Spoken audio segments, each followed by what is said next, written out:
Hi guys, and welcome back to my channel. Happy New Year. I hope you had a great Christmas with your family and you are enjoying this week of nothing much happening and just relaxing. At least that's how it is for my family.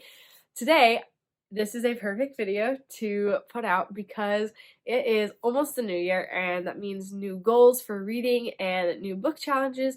And in 2023, I really want to focus on reading classics. I have a bunch of books on my shelf that I still really want to read, but I want to be able to read classics and hopefully be able to read them a little faster than I have in previous years because I have a lot of books on this list. But this is going to be my list of 23 classics for 2023. So we will see how many I get through, but I think if I really prioritize them, then I can do it. So first I'm going to go through a list of ones that I don't actually have in print right now that I do want to read and that are on my want to read list. So number 1 is Love and Friendship by Jane Austen. I think this is one that was published after she died, but it is written in letter format, and my best friend said that she really likes it, so I want to test this one out.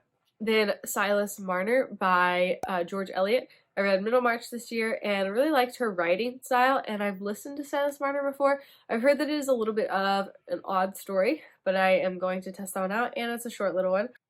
Then The Blue Castle by Ellen Montgomery. This is one that I have been wanting to read for so long, but I cannot find a copy anywhere. There's not an audiobook, and I would really want to read it in print, not listen to it, but I can't find a copy at any half-price books or anything that I go to, so I'm really hoping that I'll be able to get my hands on a copy soon and read it because I love Ellen Montgomery's writing. Then The Bet by Anton Chekhov. You will see a theme of Russian books in this video because I do really like Russian literature, and The Bet is a really short story by Chekhov, and I've heard that it is one of the better Russian books to first get into. Poor Miss Finch by Wilkie Collins. I listened to The Woman in White by Wilkie Collins, and it wasn't too bad. The writing was pretty good, and I think Miriam said she really liked Poor Miss Finch and gave it 5 stars, so I look forward to reading that. Number 6 is The Pickwick Papers by Charles Dickens. I don't love Dickens. I have read quite a few of his books, but this is one that seems more like something I would like, and I've heard cool things about like the friendship between it, and of course it's mentioned in Little Women, so that definitely piques my interest. Then The Man Who Was Thursday by G.K. Chesterton. I think someone recommended this one a while ago, but I've always wanted to read something by G.K. Chesterton because he is one of the great writers of his time, and he wrote a lot of nonfiction stuff, but this is one of his fiction books, so I'm looking forward to reading that. Then number 8, The Last Man by Mary Shelley. I loved Frankenstein, and I think someone on Goodreads had recommended The Last Man and said that it was a good book, so I want to read that one. And then Ruth by Elizabeth Gaskell. I absolutely adore Wives and Daughters by Elizabeth Gaskell, and unfortunately did not like the book North and South, so I really don't know anything about Ruth, but that's on here. The Portrait of a Lady by Henry James. I have not read anything by Henry James, but it was on my want to read. Then Coming Up for Air by George Orwell. He's the author of 1984, which I have read and I did enjoy, and I've heard Coming Up for Air is one of the good books written in the 20th century. Then War and Peace by Tolstoy. My mom listened to this one this year or last year and really liked it. I read Anna Karenina and did really like the writing of it. I'm hoping that War and Peace will be better, and I've heard that it is good, even though it's notorious for being so long. Maybe I'll listen to it. Okay, and then the books that I actually have in a stack at my feet. So some of these will be rereads. I have read them before.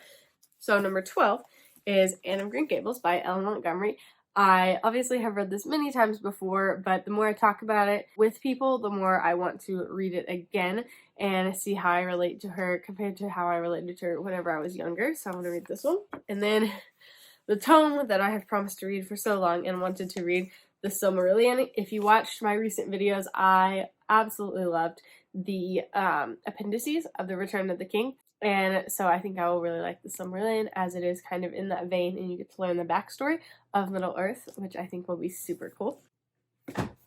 14, this is also by Tolstoy, The Death of Ivan Ilyich and Confession. I think this is actually 2 books, so that actually puts me over 23. So this one I haven't heard much about, but I saw it on our shelf and was surprised that we had it, and look forward to reading this as it is shorter, and Tolstoy's a good author.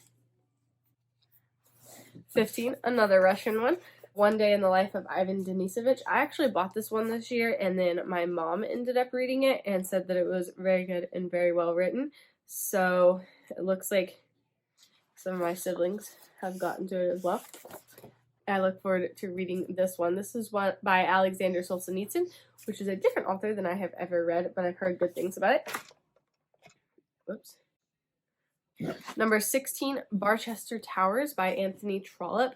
When I was in high school, I did an English class, and we had to pick one of the classic English books that she had on her list, and I picked Wuthering Heights, I think, which was a terrible idea, but I saved that list and wanted to read some of the stuff on there, so I bought this book, Barchester Towers, off there, because I thought that the synopsis looked really interesting, but I never got to it. I think maybe I started it and then never finished it, and then my friend read it and said that it was really fabulous, so this is definitely going on my list. 17 is Charles Dickens' A Tale of Two Cities. Like I said, I don't really like Charles Dickens. I think my brother gave this one a pretty good rating, and it is one of the more popular ones, so I feel like I kind of just have to read it. Number 18 is Jane Austen's Northanger Abbey. This is the last of Jane Austen's 6 major works that I have to read, and then I can say that I've read all of her major works. I've heard that this one is one of her more mature ones, and you have to really understand what she's trying to say in here, but if you like books, then the main character, I think, really likes books, and books play a big part in here, so I'm looking forward to that. And then number 19, this is a book that I bought over the summer, The House of Mirth by Edith Wharton. I've read some of Edith Wharton stuff, and her writing is definitely superb. I don't love all of the topics that she has in her books. I've seen good reviews of this one, and this one is a longer one than the other ones that I've read, so it looks interesting.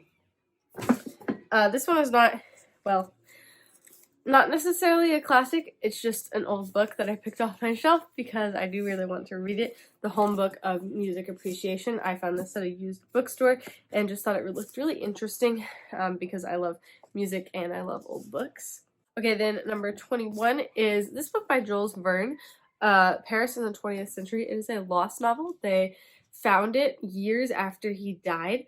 They did not know that he had written it, and it is a futuristic novel. He is talking about what he thinks life will look like in the 1960s, so like 100 years after he lived. And I think my brother read this a couple years ago and said it was really interesting to see his take on what it would look like later on. So this will probably be a short, fun one to read. Then 22 is Tolkien's Tales from the Perilous Realm. This one has 5 classic tales, Referendum, Farmer Giles of Ham, The Adventures of Tom Bombadil, Smith of Wootton Major, and Leaf by Niggle. There's also some essays in here on fairy stories, I think. So those are all books that are going to be really interesting, and I like that it's all separated out, and it's more than one book in here, so you're not plowing through this long book. I'm excited to read this one because Tolkien's just an amazing author. And then last, number 23, is, again, a book that I have already read, but my sister's reading it right now, and she keeps talking about it and just makes me really want to read it again, and that is The Count of Monte Cristo by Alexandre Dumas, one of the best classics, and just kind of has a mystery aspect to it. It's written so well. It's so interesting.